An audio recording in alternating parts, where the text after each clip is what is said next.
Olá, pessoal, bem-vindos a mais um AI Cast, o AI que não é de inteligência artificial, é de Arthur Igreja, mas também falamos aqui de tecnologia e outros temas. E eu preciso falar que esse episódio está me inquietando há algum tempo. Uma pessoa que, além de eu admirar o trabalho, eu costumo dizer que é o seguinte, estamos aqui com o Raul Juste Lores, desse belíssimo livro. Se você não leu, você precisa ler esse livro. Então, o Raul é uma pessoa que eu falei isso para ele, é uma pessoa que desorganizou uma série de ideias que eu tinha e, ao mesmo tempo, organizou outras. Ao longo desse papo, nós vamos explorar um pouco isso. Raul, obrigado. Muito obrigado, é um prazer. E acho que alguém que estuda inovação como você, também se preocupar por urbanismo, é o que mais falta hoje em dia. Porque nós já estamos discutindo a inteligência artificial e a gente ainda não aprendeu a fazer uma calçada decente. E nem alguns dias atrás eu estava dando uma entrevista sobre presença de conexão e IA e tudo mais, e ela supera amplamente, inclusive, a presença de esgoto, né? Então, claro. A gente tem problemas de século XVIII e estamos discutindo do século XXI como se a gente pudesse viajar com drone. Deixa eu explicar um pouquinho essa história de que o Raul ele bagunça algumas ideias e organiza outras, tá? Então, eu comecei a acompanhar o trabalho do Raul. No começo, eu achava que era sobre arquitetura, sobre urbanismo, mas no final das contas, ele beira a sociologia, a antropologia, temas que se conectam de uma forma tão concatenada e tão organizada. O Raul viveu em inúmeras partes do mundo, viveu na China, em Washington, em Nova York, na Argentina, na Espanha, e até num dos lugares que eu sou suspeito para falar, que é Curitiba, também ele morou lá. Mas, enfim, quando eu falo que ele bagunça e organiza ao mesmo tempo, é porque sabe aquelas cidades que você, por algum motivo, se sente bem, ou por alguns bairros, por alguns lugares, mas você ainda não entendeu diretamente o porquê. E, na verdade, quando você entende o porquê que você gosta desses lugares, você acaba entendendo que aquele lugar fala mais sobre você do que sobre a própria cidade. Então, já vamos falar um pouquinho mais sobre isso. E ele desconstruiu outras coisas, porque tinha uns lugares que eu achava, puxa, esse é o lugar que, de repente, eu gostaria de morar. Mas trazendo esses critérios um pouco mais pragmáticos, do ponto de vista do que importa para uma pessoa, e acho que isso também é bastante individual, você começa a perceber que tem alguns lugares que, de repente, são lugares de passagem, são lugares turísticos, são lugares que, de repente, viver lá não é uma boa, né? E o Raul ele foi absurdamente feliz em mostrar como as cidades elas se desenvolvem, mas, mais do que isso, sobre a inquietante e até assustadora influência das cidades nas ideias e no comportamento das pessoas. Então, foi esse lado que eu fiquei absolutamente instigado. O livro do Raul é sobre uma década que parece mágica, ao ler o livro, sobre a chegada do modernismo no Brasil. Só que, na verdade, ele é um dicionário para qualquer época, qualquer cidade. O que te levou a chegar nesse tema? Porque você não começou nesse tema, né? Eu já te ouvi falando sobre isso, mas eu queria te ouvir. Como é que você chega nessa paixão pelo urbanismo, pela vida das pessoas, pelo fluxo das pessoas e o viver? Olha, Arthur, eu acho que eu tive muita sorte na vida, primeiro por ter nascido em Santos, que é o último balneário brasileiro a ter crescido e se verticalizado com grande arquitetura. Tá. É uma Higienópolis à beira-mar. Então, os mesmos arquitetos e construtores de Higienópolis pegaram a chance que havia a Anchieta, tinha acabado de ser inaugurada, e que aquela classe média, aquela classe alta de Higienópolis iam querer um pied-à-terre em Santos. Guarujá ainda não existia. Então eu cresci num lugar caminhável, de calçadas boas, árvores, sombra, um baita calçadão na praia. O que algumas cidades estão fazendo hoje, né, Fortaleza, por exemplo, Santos fez nos anos 40. Calçadão, equipamentos públicos, praças.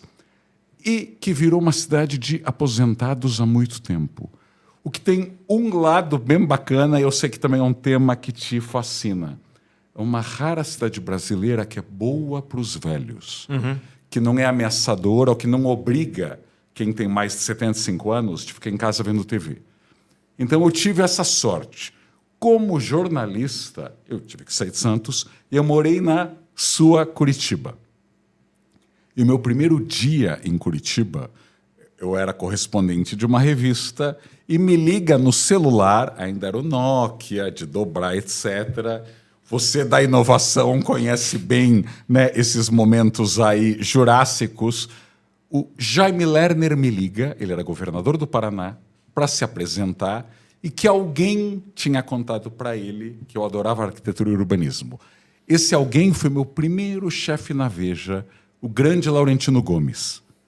Muito antes de escrever o 1808, ou Escravidão, etc. Aliás, ele já pesquisava à época, isso lá 97, 98, mas ele, como paranaense, comentou com o Jaime Lerner. Olha, o nosso correspondente aí adora arquitetura e urbanismo. E o Jaime Lerner foi me buscar no hotel para jantar e bater papo sobre o Paraná. Então, não só aumentou o meu gosto, que gera algo, né? Eu sempre brinco com as crianças. Se você é um menino que nasce em Tóquio, ou uma menina que nasce em Barcelona, você tem sorte. Porque você vai aprender o que é bom urbanismo e boa arquitetura só de caminhar. E as crianças absorvem até mandarim, se aprendem na hora certa. Então, eu percebi que Curitiba tinha esse urbanismo bom e tinha um bom vendedor de Curitiba. Então, Jaime Lerner soube vender. Eu acho que essa autoestima, normalmente, nós não temos. E eu acho que os paulistanos que te escutam e te assistem estão mais acostumados a falar mal da sua cidade do que falar bem. E, aos poucos, eu fui montando nesse quebra-cabeça, como você falou, eu morei em Pequim, morei em Nova York, e eu percebi que não só a cidade nos faz crescer melhor, mas eu vi exemplos do que o Brasil deveria estar estudando e não estava, né? Ao chegar na China, em final de 2007, Pequim se preparava para a Olimpíada, eu percebi, opa, a arquitetura é o cartão de visitas de um país que quer dizer para o mundo que está voltando ao seu lugar de direito, a ser uma superpotência, e que o Made in China, do brinquedinho que quebra, do tênis que desbota, ficou para trás. Vocês lembram que a abertura da Olimpíada de Pequim, está toda no YouTube, tinham lá os robôs, né? Já tinham os efeitos especiais que hoje a gente sabe que são naturais na China, mas não em 2008. Então, o livro, eu brinco que é parte o caiçara que caminhava em Santos e se deslumbrava com a boa arquitetura e com o bom urbanismo, o jornalista que olhou para a China com uma certa invejinha, porque o otimismo chinês é traduzido pela sua arquitetura. E quando eu morei em Nova York e Washington, eu vi cidades onde o crack era comum, o crack, droga, né? Moradores de rua, alta criminalidade, e que deram a volta por cima. Acho que nos dois casos, né? Washington teve até prefeito consumidor de crack que foi preso. Então, as duas cidades... Então, e como eu adoro São Paulo, e como eu amo o Brasil, eu acho que eu precisava contar essa história desde um ponto de vista contemporâneo e brasileiro. Nós já tentamos construir uma cidade incrível e nos perdemos em algum momento. Fantástico. Deixa eu te perguntar uma coisa, Raul, porque voltando no ponto em que a pessoa talvez ela não se dê conta, né? Porque tem aquela normalização que é uma necessidade do cérebro humano, né, em transformar aquilo em paisagem. Então, alguns dias atrás eu até escutava um terapeuta falando, né, que a pessoa não se dá conta, mas cheiro de casa só tem na casa dos outros, né? Então, quando a pessoa entra naquele ambiente, assim como o perfume, que a pessoa, ela quando passa, ela se dá conta. A partir dali, só quem a encontra, né? Exato. Então, as pessoas elas têm um cheiro de casa do lugar onde elas moram. Elas não se dão conta que, por exemplo, determinadas escolhas foram ceifadas ou criadas, né? Nós estamos mencionando cidades aqui, não é por exibicionismo ou por elitismo, mas eu me recordo a primeira vez que eu entrei num museu na França e que eu fiquei com uma tremenda inveja de crianças, porque elas estavam com uma professora e ela falava sobre um determinado quadro e eu tinha visto aquele quadro numa impressão muito ruim, em preto e branco, num livro escolar. E aquelas crianças pequenininhas... Então, eu, adulto, emocionado em ver o quadro, e as criancinhas tendo a aula do dia na frente daquele quadro. Então, eu falei, puxa, que inveja, né? Que essas crianças elas estão tendo uma vida diferente, não estão vendo numa imagem preto e branco, elas estão vendo na frente delas. Então, o que eu quero dizer, aquilo ali é da cidade, aquilo ali é do ambiente que ela frequenta, que ela tem essa possibilidade, né? Bom, dito isso, quando você pega todo esse aspecto de acesso à cultura, em que a pessoa ela pode transitar, você pega o que acontece em Londres com o curfew, né? Que as pessoas não se dão conta. Puxa, cada evento é planejado para que não desrespeite o transporte público. A ideia não é pegar o carro. A pessoa, você vai ter um show que começa muito cedo, que termina muito cedo, e ali está calculado o tempo de deslocamento do transporte público para que a pessoa chegue em segurança, não dirija alcoolizada, etc, etc. Então, o que eu quero dizer, a cidade vai moldando o comportamento da pessoa. E o que alguns falam é que, e isso é comprovado, dependendo do idioma que você está usando, inclusive a tua personalidade muda. Voltando para o Raul. Quais as mudanças que você sentiu ao transitar por esses idiomas, essas cidades, e como é que isso impactou o teu comportamento? Que eu quero dizer, você teve a chance de passar por diferentes cidades que tinham pontos fortes e fracos. Em cada um desses lugares, como é que você viu esse teu caleidoscópio de hábitos e comportamentos mudar? Olha, eu acho que vale mais por sessões de terapia com 40 dos melhores psicanalistas do mundo. E por aulas e aulas e aulas de história e geografia, inclusive para o mundo que vai vir. Ou seja, eu não entendo de inovação como você, mas sou muito curioso, né? Obrigatoriedade aí do jornalista. Quando você mora na China, se descobre que metade do mundo segue histórias, contos, lendas, ídolos, que a gente não estuda na escola. Então, eles não fazem a menor ideia quem foram os Beatles, Napoleão Bonaparte, Cristo. Eu lembro, vários chineses me perguntavam o que é Virgem Maria? Numa boa, né? Eles veem um ocidental e querem tirar suas dúvidas. E nós não sabemos quase nada da cultura deles. E como este século, eu acredito que vai ser um século bem mais asiático e bem mais do Oceano Pacífico que o século XX, que foi atlântico e ocidental, então o meu cérebro foi colocado numa esteira, ou num escalador, punk, aqueles de academia. Então o cérebro começa a ter aí neurônios muito mais elásticos, porque você se abre, você derruba 1000 preconceitos e você volta mais otimista para o Brasil. Porque nós temos uma atitude, e acho que até alguns jogadores da nossa seleção tiveram, de nada será como antes, nunca mais teremos um Garrincha e um Pelé, etc. Quando você vai à China e vê tantos horrores que aconteceram lá, a Revolução Cultural, o maoísmo, a ocupação japonesa, são 100 vezes piores do que a gente viveu. Né? Comparar a colonização portuguesa com a ocupação japonesa. E a China achou o seu caminho. Aliás, se olha para os lados, né? A Coreia ultradestruída, Singapura, que é um raro caso de independência que foi concedida. A Malásia expulsou Singapura da Malásia. E tantos outros. Você vai para a Indonésia, Filipinas, Taiwan, países que cresceram. Então eu voltei mais otimista, bem mais otimista, e sabendo do poder gigantesco da educação. Eu sei que eu estou pregando para um convertido, que é você, mas eu acho que no Brasil, há 30 anos a gente fala que a educação é tudo, e virou uma frase oca. Então eu vejo pais que não leem um livro, e que o filho ou a filha tampouco lê um livro ao importante educação. Mentira, você não está fazendo isso em casa.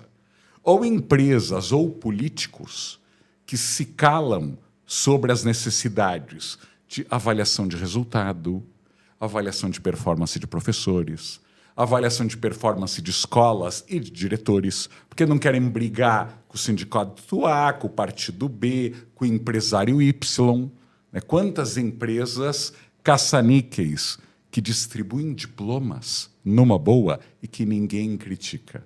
Então eu vi nesses países que educação é um tema do jantar, é um tema do churrasco, é um tema do domingo. Até de uma maneira exagerada.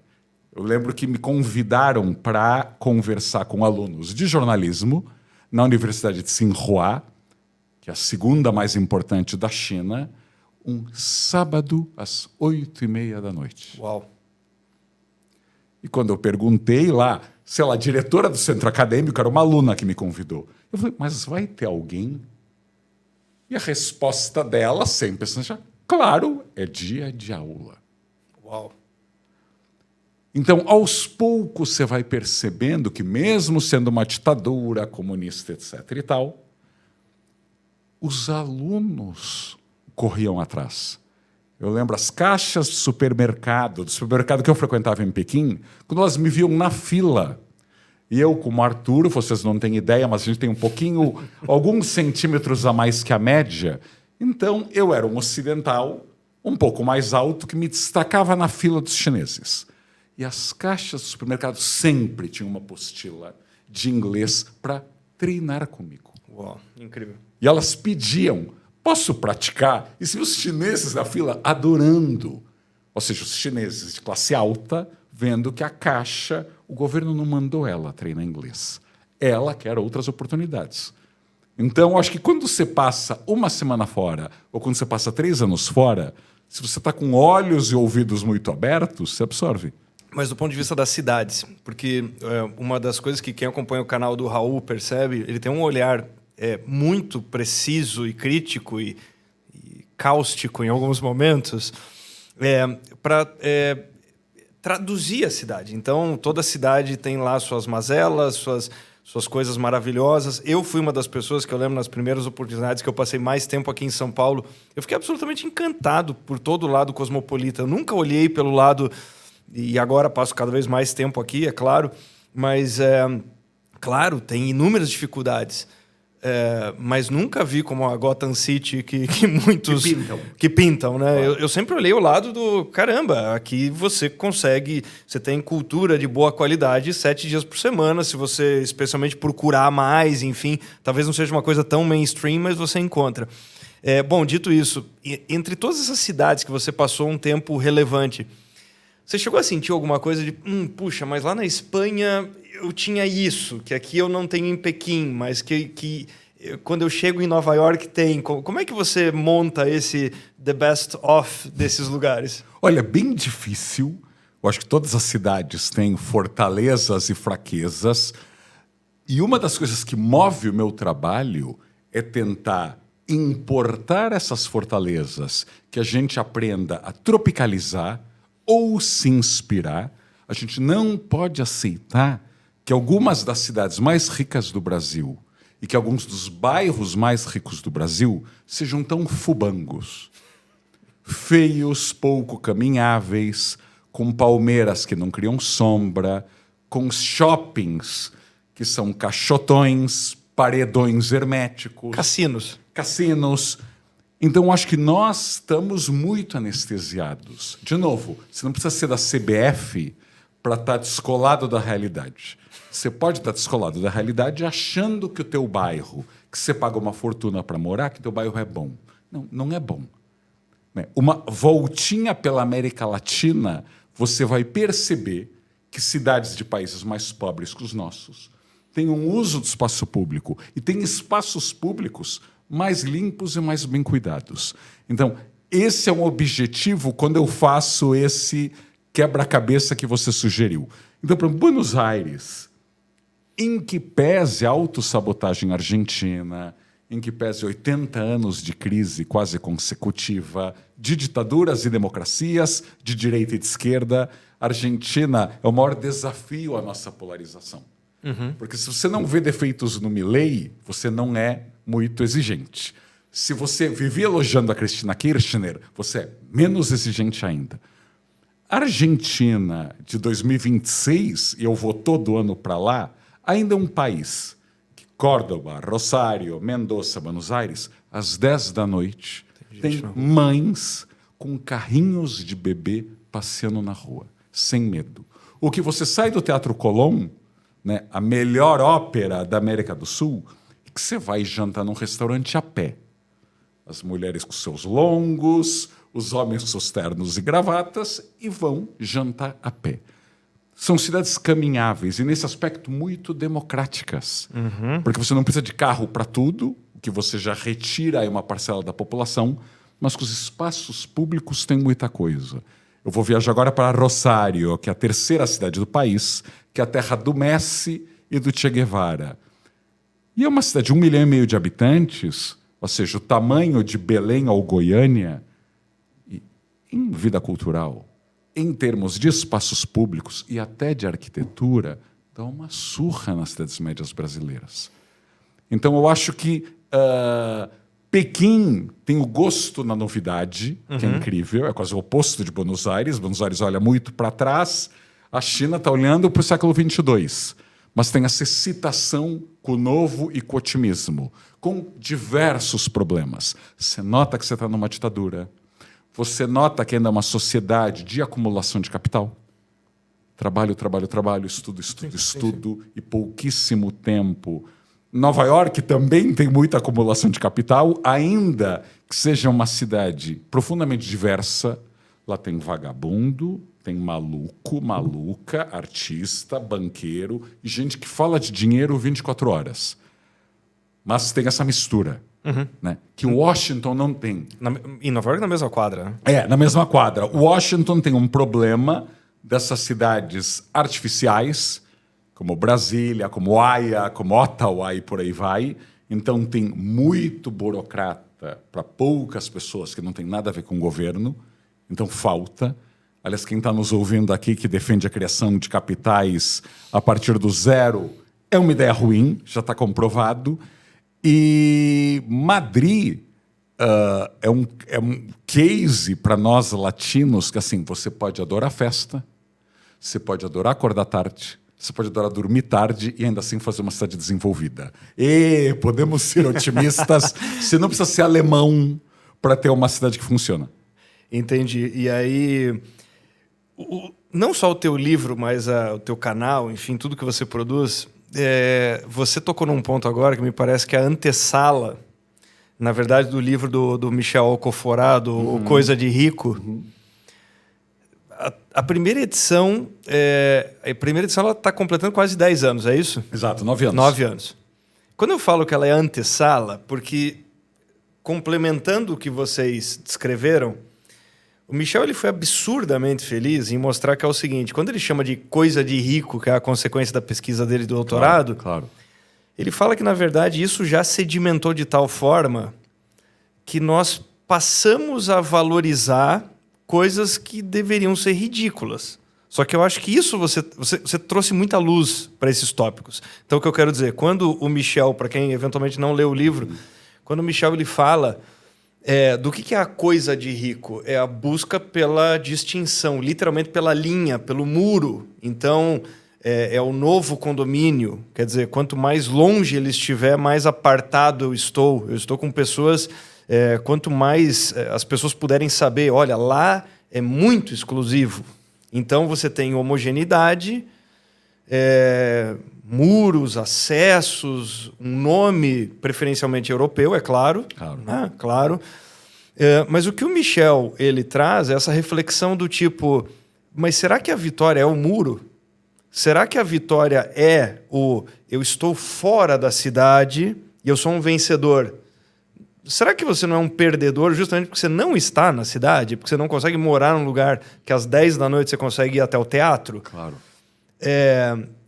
Então, somando o que vocês construíram, eu me dei conta num dia que eu estava na sala de casa e eu olhei para aquele muro e eu pensei, puxa, está aqui uma penitenciária, né? Então...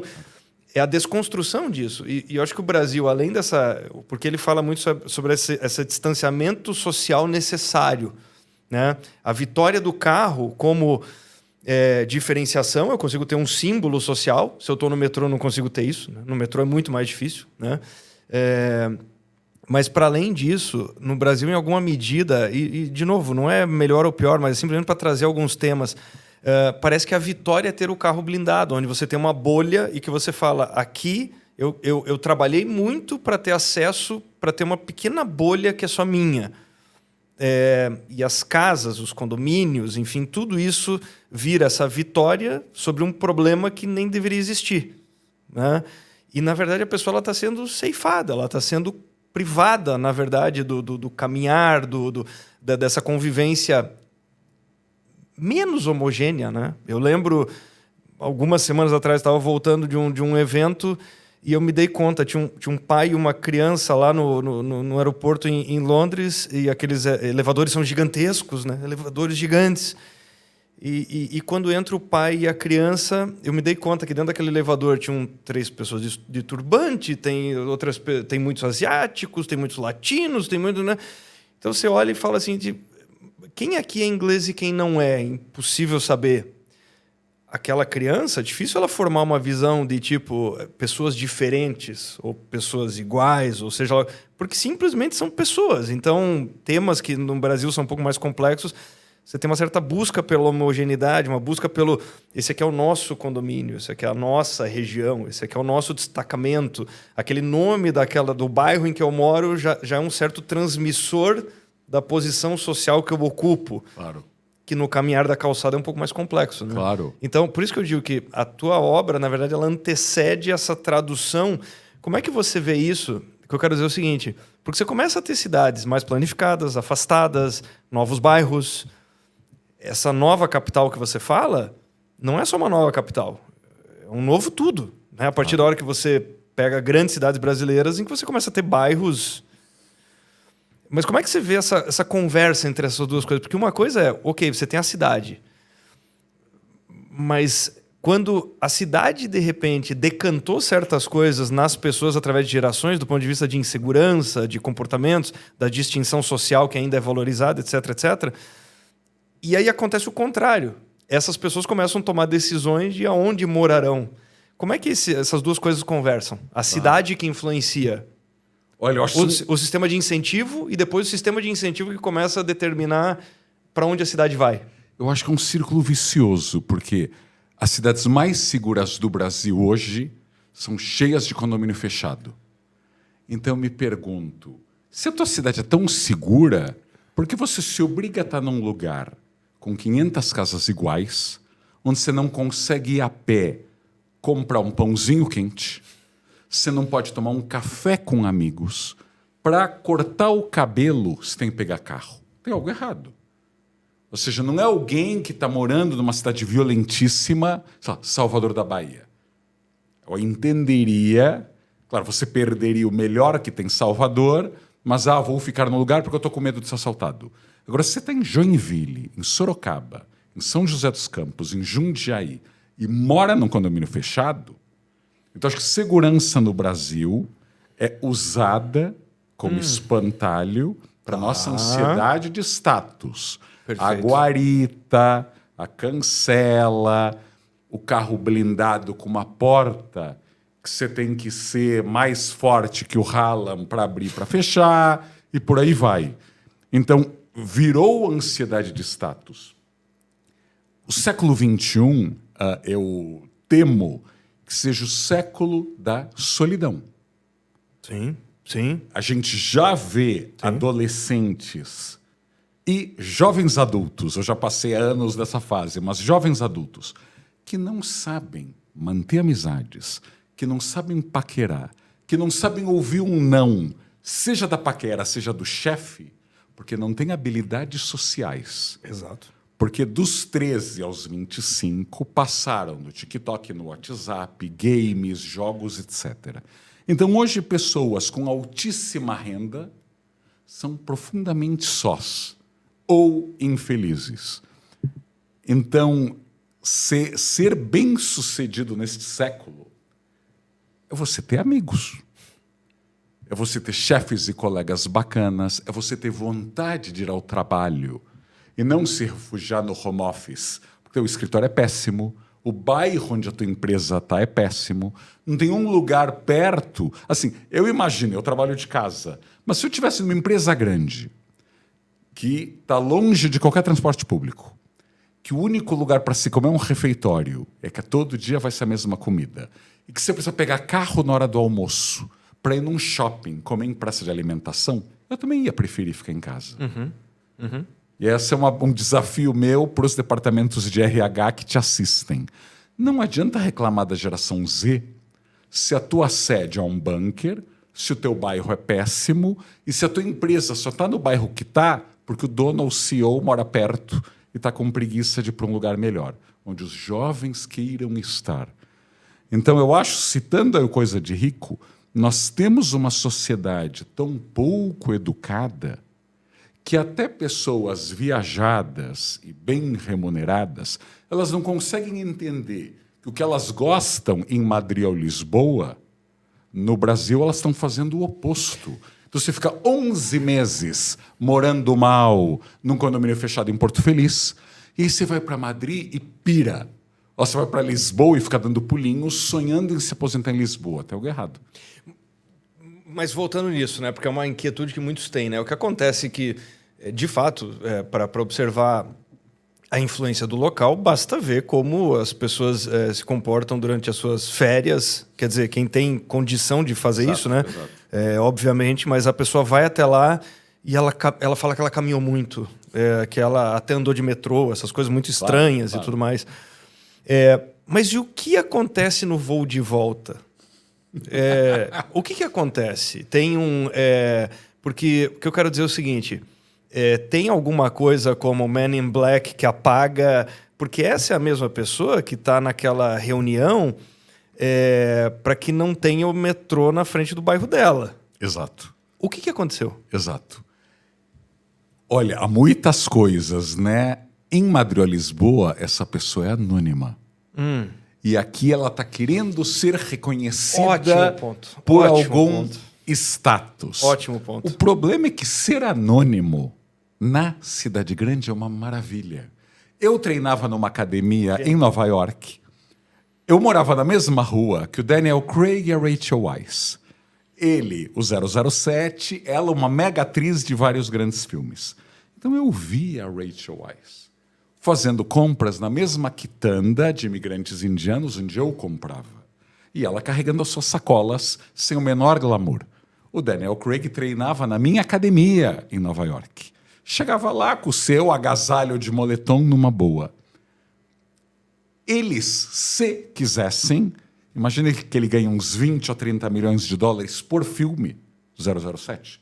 Ele podia morar numa casa no meio do nada em Los Angeles. Mas ele não quis. Ele não quis.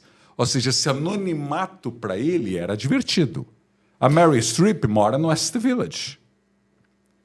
Então, parte da graça de você morar em Nova York, ou morar na zona sul do Rio, ou morar em Buenos Aires, ou morar em Higienópolis, é que até as pessoas muito famosas são normais. É o supermercado, é o café, é o cortar cabelo, é você não se sentir num castelo isolado.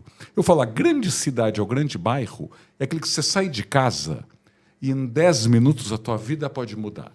Você pode conhecer o amor da tua vida, receber o convite de emprego da tua vida, ou gargalhar, ou rir, ou se surpreender, ou encontrar aquele amigo que você não vê há anos. Agora, se você está num lugar que todo dia você sabe exatamente quem vai se encontrar, você está no condomínio fechado em Alphaville, com as mesmas pessoas por anos, não tem surpresa. Exato, exato.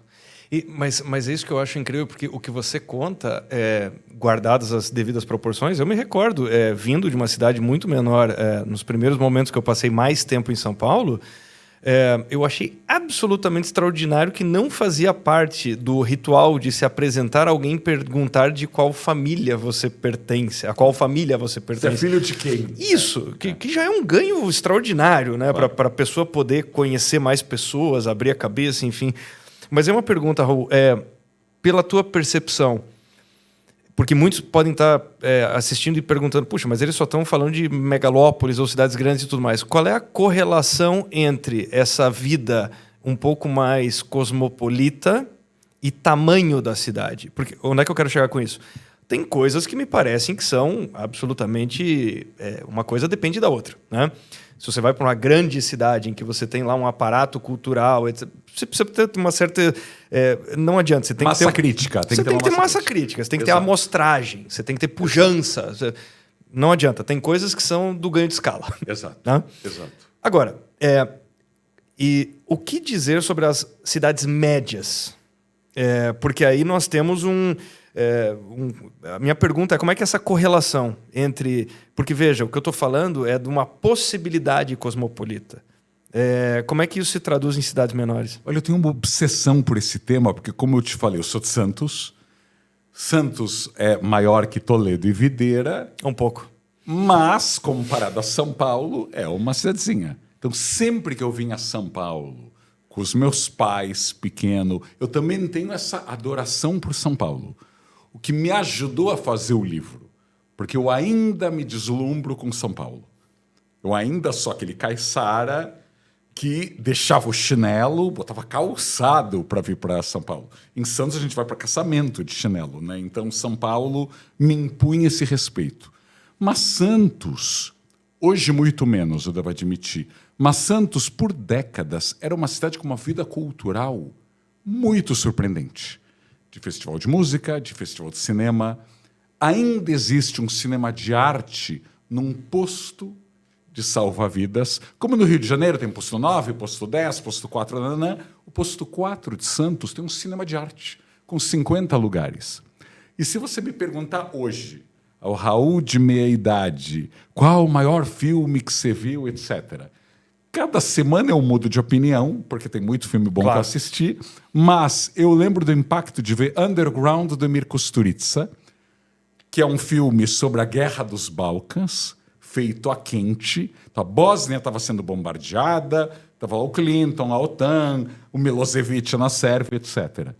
E eu falo, caramba, eu em Santos, que tem 415 mil habitantes há mais de 40 anos, é uma cidade que não cresce, é uma cidade numa ilha, com um porto que não se moderniza, com, infelizmente, um tráfico de drogas poderosíssimo da droga que vai para a Europa.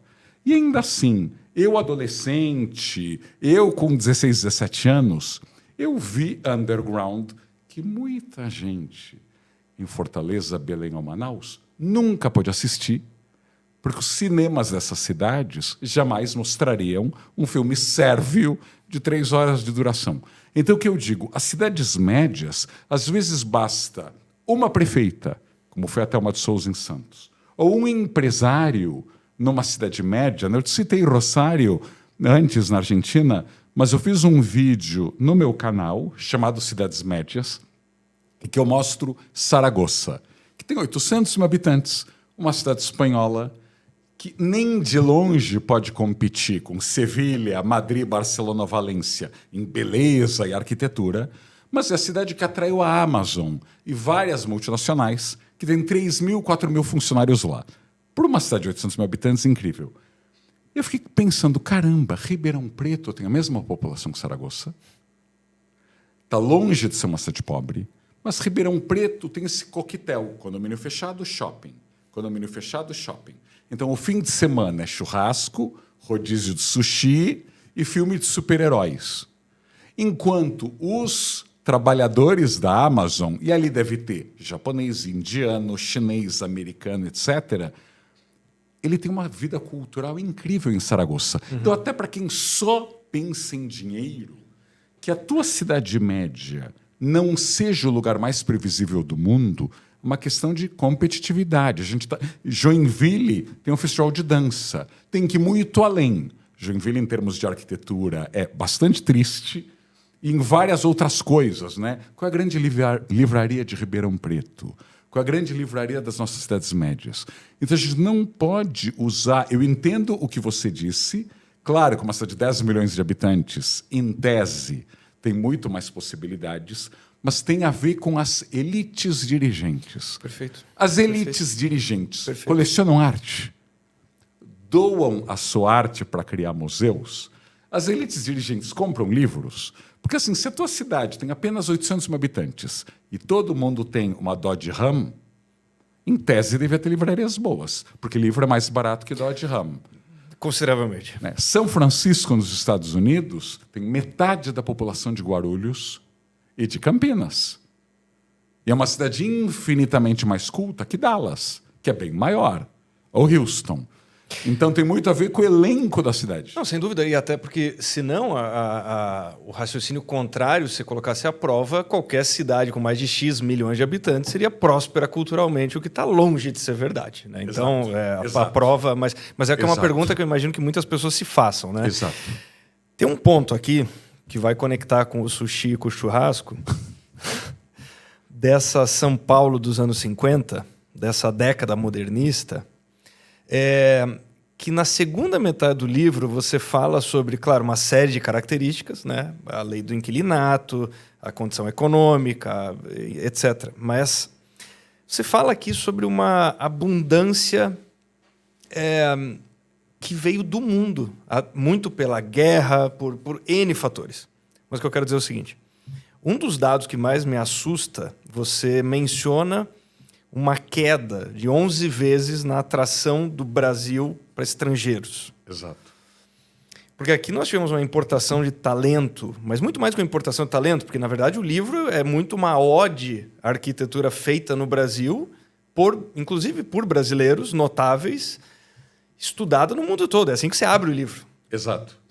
Você abre o livro falando sobre mostras no mundo inteiro, em bienais, trienais, sobre etc. Sobre o Brasil. Sobre o Brasil, sobre a arquitetura feita por brasileiros. Claro. Mas a troca que fica clara aqui é uma coisa impressionante. Então, o que eu quero dizer é o seguinte, mais uma vez, o aspecto do ambiente efervescente e cosmopolita. Né? Ali tem muito o componente da guerra, o componente da novidade, do Brasil, enfim, muita coisa acontecendo por aqui.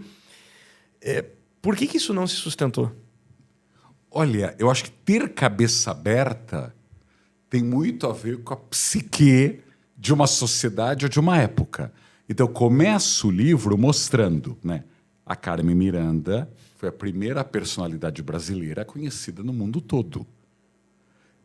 Cantando, imagina, Dorival Caymmi, cantando samba, né? Vestindo, né, roupas carnavalescas, literalmente.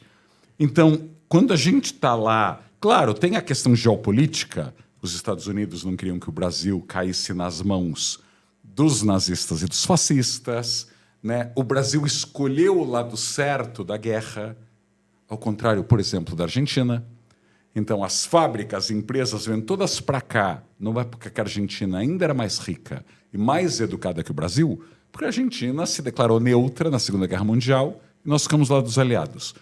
Então, quando nós tínhamos a cabeça muito aberta, a gente recebeu muita gente. E os nossos cérebros foram para o mundo. Né? O Burle Marx já era famoso no mundo todo nos anos 50. Idem o Niemeyer e vários outros. A minha pergunta hoje, né? Hoje o Brasil é muito mais rico, maior, mais influente do que o Brasil dos anos 40 e 50. Sem dúvida. E eu acho que boa parte do teu público teria dificuldades de falar quem é o Niemeyer hoje do Brasil, quem é o Burle Marx hoje do Brasil, que arquitetos brasileiros estão produzindo muito no mundo e, tão grave quanto, que estrangeiros estão construindo muito no Brasil. Assim, quais são as obras do Frank Gehry, ou do Herzog de Meuron, ou do Renkourras aqui no Brasil, ou do Kengo Kuma, e uma longa lista. Então, nós nos tornamos bastante mais provincianos. Então, a palavra que você usou muito, né, cosmopolitismo, essa elite cosmopolita, os efeitos dela atingem todo mundo. Uhum. Até o mais pobre. Sem dúvida. Se um país cresce... Com certeza. Eu conto no livro como a Bienal é inaugurada no Ibirapuera. É incrível. E eu acho que é um grande tema, ou seja, que o Titilo Matarazzo quisesse que o Guernica do MoMA viesse para a inauguração. Ou seja, nós ousávamos muito. Não é um empresário hoje que vai pegar o mesmo grafiteiro de sempre ou vai posar com o quadro do Romero Brito. A gente tem banqueiros, políticos de esquerda e de direita orgulhosos de posar com o quadrinho do Romero Brito. Enquanto Titilo Matarazzo queria trazer a obra mais influente do século XX para o Brasil. E aí, quando Nelson Rockefeller, aliás, que era amigo dele, isso é também a importância... de novo, fazendo um pulo, já que a tua pergunta é uma pergunta complexa. A gente tinha uma elite que o Titilo Matarazzo era amigo do Nelson Rockefeller, Ele sabia em que porta bater para trazer o Guernica. Quando Nelson Rockefeller fala, olha, o quadro não é meu. O Picasso emprestou em comodato ao MoMA, até a Espanha voltar a ser uma democracia, então vocês precisam pedir para o Picasso. Ao que o Titilo fala, então vai ser fácil, porque a minha mulher é amiga do Picasso, a Yolanda Penteado. Você vê que hoje, 70 anos depois dessa conversa, os maiores empresários do Brasil fazem eventos em português em Nova York, onde só tem brasileiros. Exatamente. Fazem eventos em português em Lisboa, onde só tem brasileiros. Então a questão é, hoje nós devemos ter 100 vezes mais empresários milionários que 54, mas culturalmente são de uma modéstia raquítica.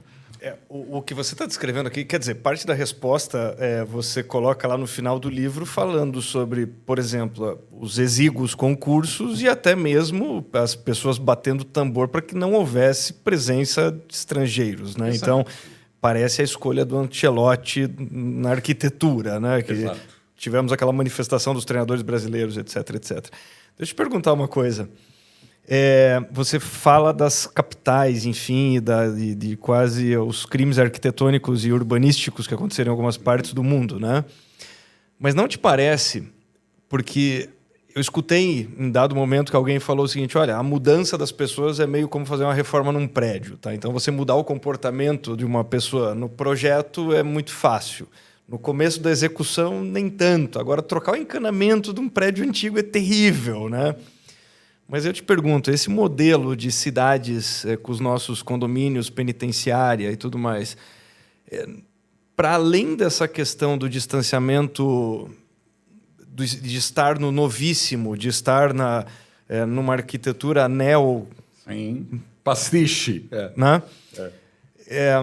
Não é um pouco desse... Não seria um pouco de um... O que eu quero, a minha pergunta é em relação a... Por que nós não revitalizamos e nós somos um pouco... O que eu quero dizer é o seguinte, tem um pouco do espírito do Le Corbusier nesses condomínios? Pior que tem, porque era aquela época, aliás, Brasília é a maior demonstração de criar bairro para morar, bairro para trabalhar, bairro para ter governo, e tudo separado pelo carro. Aliás, os ministérios, e eu gosto de frisar os meus amigos que ainda endeusam o Lúcio Costa, não tinham restaurantes previstos. Então, uma maluquice você botar milhares de funcionários em prédios enfileirados sem ter uma praça com restaurantes. Me desculpa a interrupção, mas assim, eu desafio alguém no calor, porque o Raul está falando em predinhos um ao lado do outro, eu desafio alguém no calor, em Brasília, ir de um predinho destes até o do lado e chegar vivo. Exato. Perdão. E muita gente que fala que o Lúcio Costa se inspirou no Mall de Washington, eu falo, gente... Foi uma assim, claramente é uma inspiração, né? O Congresso no final, o Grande Verde em frente, os prédios. Só que toda a execução foi errada. O mall é facilmente atravessável. Aquele Campo Verde, o gramado do mall é muito mais estreito. E a mistura de usos desde o início. Ali você tem governo, você tem um monte de museus do Smithsonian. Então... A ideia de que teria gente ali circulando... Assim, eu morava a 5 quadras da Casa Branca, em Washington. Então, eu podia ir a pé ao mall numa boa. Tenta ir a pé à frente do Congresso. Esquece. Impossível. Esquece. Então, eu acho que tem essa questão de Le Corbusier, etc. Mas eu sou muito otimista porque as cidades... elas roubam ideias umas das outras. O que é ótimo. O que é ótimo. Então, eu acho que esse condomínio fechado pode ser ameaçado pela primeira geração que achar que condomínio fechado é deprê.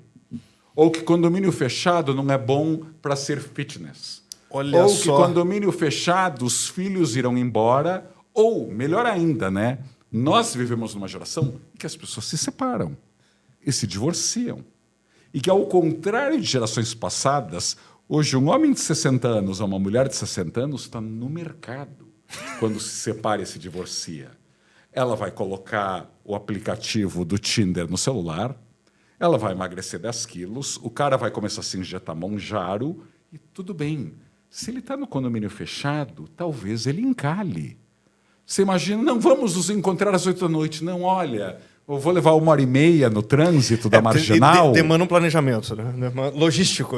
Logístico, o meu ninho vazio, porque o casal com 3 filhos, os 3 filhos foram estudar não sei onde, e agora aquela casa enorme.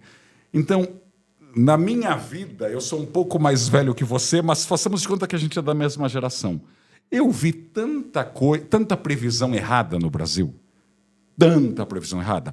O cinto de segurança não vai funcionar. Funcionou. Não, vai ser impossível as pessoas respeitarem e deixar de fumar dentro de lugares fechados de restaurantes. Funcionou. Eu cresci vendo um Morumbi, que é um bairro brasiliense em São Paulo, onde só tem moradia, só tem condomínio, só que ao contrário das superquadras, com muro alto, onde não tem emprego, não tem comércio, etc. E eu vi esse bairro, os preços desabarem. Aliás, hoje em dia tem Minha Casa Minha Vida sendo construído no Morumbi. Ao mesmo tempo, eu vi bairros colados ao Minhocão, com o metro quadrado disparado. Porque o hipster, que é basicamente jovem de classe alta, mas que quer se vestir de pobre e tem tatuagem e mora num apartamento com tacos no chão e usa túnica, etc. Esse morador, ele quer o que não tem no Morumbi. Ele quer o boteco, o bar de esquina, se encontrar com os amigos. Gastar menos com Uber. Gastar menos com andar de bicicleta, que no Morumbi é mais desafiador. Esse mundo vintage, né? Você falou de reconstruir, né? O retrofit está na moda. É nesse sentido a pergunta, porque... O retrofit está na moda. Então, diga. Não, é que tem um termo que está muito forte nesse momento, nós já estamos caminhando aqui para a reta final, mas tem um termo que é o crescimento da anemoia. A anemoia é o sentimento daquilo que é diferente. O saudosismo foi vivido, a anemoia não. Não, é. Tem um ingrediente aí nisso, né? A saudade do que não vivemos. Exato. Né? As pessoas veem as fotos. Mas é um drive para São Paulo gigantesco. Tá. Até porque você percebe que a publicidade, que é muito esperta, já notou isso. Todas as propagandas feitas em São Paulo, tirando a Ponte Estaiada, que é um cartão postal acidental, quase toda a publicidade é feita no centro. É a imagem do Martinelli. É verdade. É o interior do Banco do Estado de São Paulo, é o Anhangabaú, é o Palácio dos Correios, é o Copan. Então, nós, no momento, né, de boom econômico, que São Paulo cresceu, que o Brasil é mais rico, em tese mais conectado com o mundo, os nossos bairros novos são genéricos. Aqui não é Singapura ou China que o ultramoderno causa impacto. O ultramoderno aqui provoca bocejo. Caminhar pela Vila Olímpia é sofrer de um tédio paralisante. Assim, eu sinto a minha mão assim paralisar quando eu estou na Vila Olímpia. Já você vai no centro, você vê um predinho ou um predião surpreendente. O edifício Itália, ou a Galeria Metrópole, ou a Galeria do Rock, sempre tem um ângulo novo. Então, acho que nesse aspecto, quanto mais a gente tiver gente mais viajada, e hoje, graças a Instagram, redes sociais, as pessoas podem viajar do seu sofá. Então, hoje, um jovem de 20 anos, ele está vendo o que acontece em Seul a toda hora, por causa do K-pop, dos doramas, dos filmes. Então, assim, todo mundo que foi educado por Parasita, por dorama, pelo Gangnam Style, está vendo que, mas a Coreia não tinha sido destruída há pouco tempo. Então, a gente não precisa achar que cidade antiguinha é a única beldade possível. Até porque eu não acredito em se comprar antiguidade. Claro. Tá aí Las Vegas, que é o caso exemplar, de você pode criar uma pirâmide fake, uma Veneza fake, você só é fake. Aquilo não é bonito. Aquilo é engraçado, patético até. Curioso. É curioso. Mas, assim, você pode criar cidades ultracontemporâneas muito bonitas. Então, quando a gente olha para a Ásia, você vê que eles fazem cidades de 20 milhões de habitantes, com transporte público, com arquitetura uau, em Shenzhen, em Chongqing, em Seul, em Tóquio. Então, isso eu torço para as nossas cidades. A gente não vai conseguir construir Veneza sem cair no ridículo. Mas a gente pode criar cidades contemporâneas. Assim, se todo o dinheiro que se gasta hoje em Balneário Camboriú fosse para se fazer boa arquitetura, Balneário ia ficar incrível.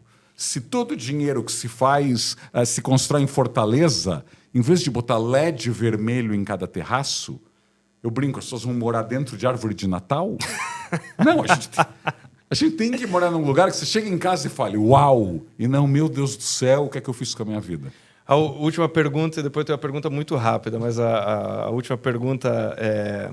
Conta para as pessoas brevemente, que eu sei que estamos com restrição de horário aqui, como é que é essa vida que você que te chamou tanta atenção na Jane Jacobs? O que tem ali? Porque dá para ver que é uma coisa muito importante para você. Mas o que tinha ali que te brilhou o olho? O que eu acho incrível na Jane Jacobs, que foi a maior urbanista do século XX, também jornalista, mais chocante ainda, né? Uma mulher nos anos 50, num momento... Né? Para quem assistiu Mad Men, que é uma das séries da minha vida... Somos dois. As mulheres dos anos 60 ainda eram secretárias. É. E ela, aos anos 50, sendo uma mera jornalista, estava desafiando os demais arquitetos, os demais urbanistas, os caras mais poderosos da prefeitura de Nova York. É a observação. Aliás, é algo invejável. Eu sei que você também é acadêmico. É algo invejável na Universidade Americana. A Universidade Americana exige duas coisas, né? Estudos com resultados. Eles são obcecados em, evidência. Olha, saia do despacho, saia do gabinete. E claridade na linguagem. Ela pega muito mal o palavrório antipensamento. Um monte de palavra difícil que não quer dizer nada. Eu acho que a Jane Jacobs conseguiu superar essas duas coisas para valer. Então, muita observação, muito sapato gasto na Nova York dos anos 50, falando de temas muito caros a nós brasileiros. Segurança, vigilância, crianças, o que faz uma rua ser viva e agradável.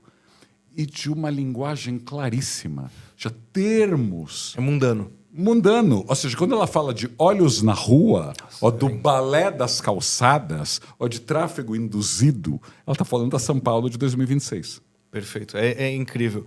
Minha última pergunta é sugestão de cidade subestimada. Subestimada? Uau, pergunta difícil. Olha, há várias... como você falou de cidades médias, e de novo, pensando aí em Videira e Toledo, o Oaxaca, no México, é obrigatória, porque o Oaxaca é tudo que Ouro Preto deveria ser e ainda não conseguiu. Então, a cidade colonial, histórica, no caso deles, indígena, né? Não negra como foi Ouro Preto, mas Oaxaca é uma cidade que mistura artes, passado, presente, cultura e uma preservação olhando para o século XXI. Então é invejável. Sempre que eu vou a Ouro Preto, eu penso em Oaxaca e penso em muitas cidades históricas do Brasil. A gente não sabe o que fazer em Antonina. A gente não sabe o que fazer com Cachoeira, na Bahia, com Deodoro, com algumas cidades históricas em Goiás ou aqui no interior de São Paulo. Então eu diria que Oaxaca, com certeza. Ou Assunción, no Paraguai, que também é uma cidade média. No Brasil, ainda que com muito medo, eu temo pelo futuro dela, João Pessoa, para mim, a capital mais agradável e fácil do Nordeste, mas, infelizmente, um mercado imobiliário pouquíssimo culto e que olha mais para Dubai e Orlando do que para referências boas, pode destruir João Pessoa. Então, aquela sugestão, visitem enquanto é tempo. Então, eu acho que João Pessoa seria obrigatória para se visitar. E, por último, porque eu gosto muito da parte caminhável dela e de algo de arquitetura, Blumenau. Sugiro ao público do teu podcast que visite a antiga fábrica da Hering, do brilhante Hans Bros, com Burle Marx, que é com certeza a fábrica mais bonita do Brasil. É um lugar fantástico, realmente fantástico. Raul, não tenho como agradecer a tua presença aqui. Eu já sugeri, já pedi para várias pessoas, né, indiquei para que você pudesse participar desse debate, né? Então, passa muito por aquilo que você falou. Você falou sobre esse debate de quem está discutindo a cidade, né? De quem, eu acho que É fundamental esse olhar que você traz e você coloca um pouco, volto a dizer, não só as cidades no divã, mas também um pouco das escolhas, né? Por curiosidade, eu fui buscar 39,6% das pessoas trocam de cidade em algum momento da sua vida. A média do brasileiro são 7 mudanças na vida, muitas delas dentro da própria cidade. Claro que muitas vezes a pessoa está buscando uma oportunidade diferente, ela está buscando algo, a escolha não é tão clara, mas essa escolha pode moldar completamente a vida dela, né? Então, temos uma mobilidade bastante grande, mas, para além disso, tomara que muitas pessoas que têm essa influência em como a cidade se define, né? Aquelas pessoas que debatem os planos diretores e tantas outras coisas, que elas possam te ouvir mais. Então, obrigado pela tua presença aqui. Muitíssimo obrigado, um grande prazer. E vocês me acham no YouTube de São Paulo nas Alturas e no Instagram, Raul Justilores. Obrigado. Pessoal, até a próxima.